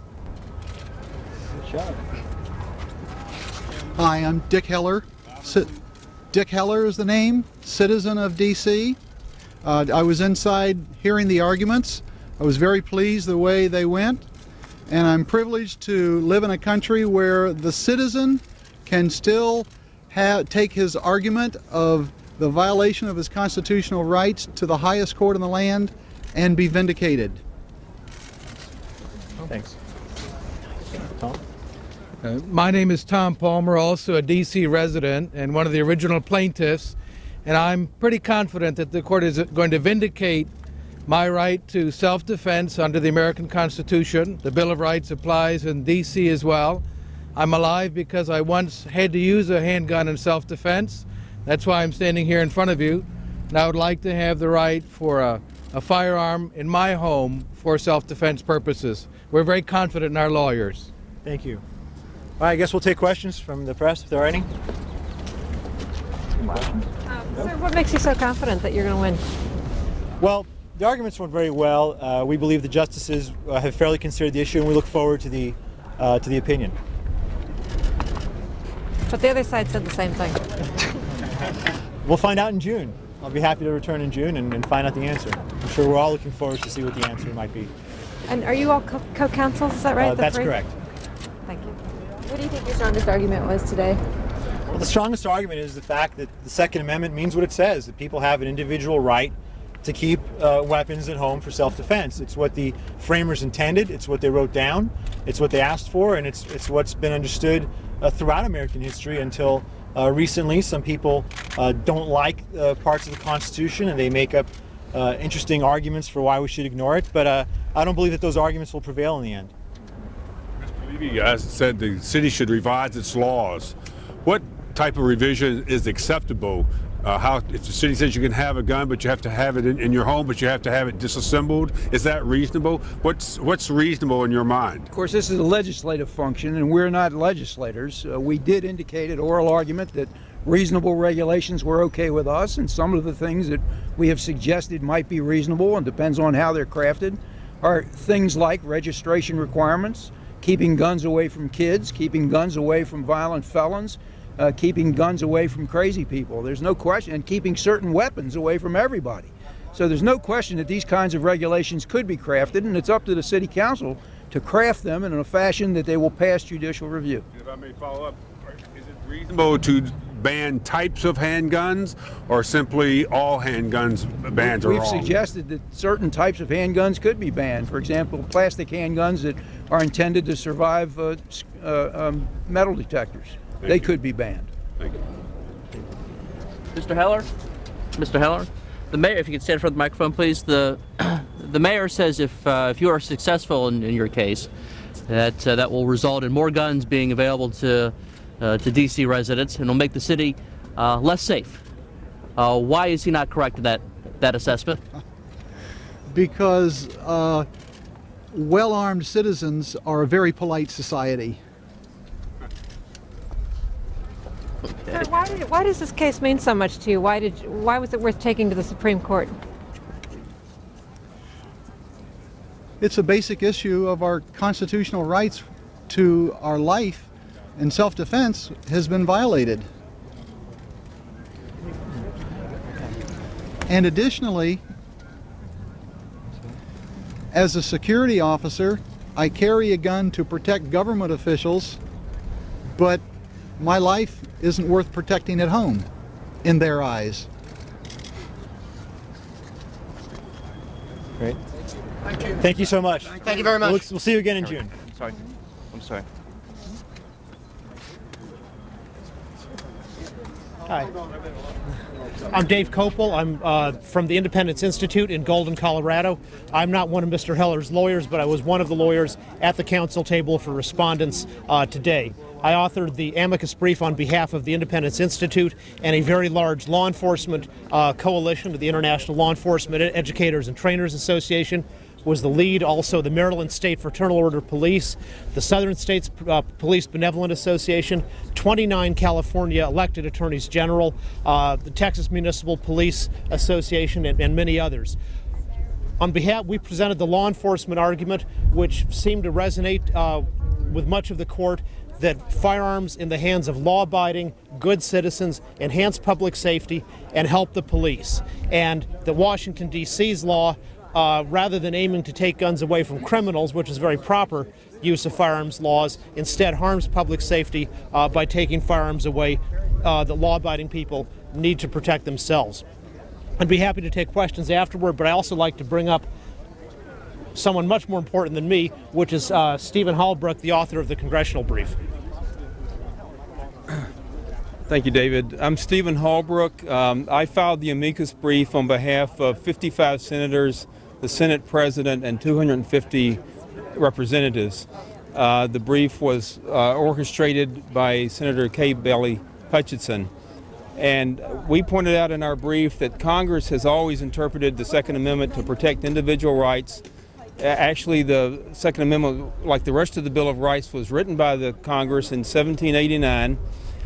They submitted it to the states, and thereafter, in critical times in American history, Congress has declared the Second Amendment to protect individual rights of citizens to keep and bear arms. For example, after the Civil War and the Freedmen's Bureau Act of 1866, Congress saw and declared the Second Amendment to protect civil rights of freed slaves and their right to possess firearms. In 1941, when the threat of Nazism was a real worldwide threat, Congress again declared the Second Amendment to be an individual right and made clear in legislation that citizens' arms could not be confiscated by the government, and in further later times in history.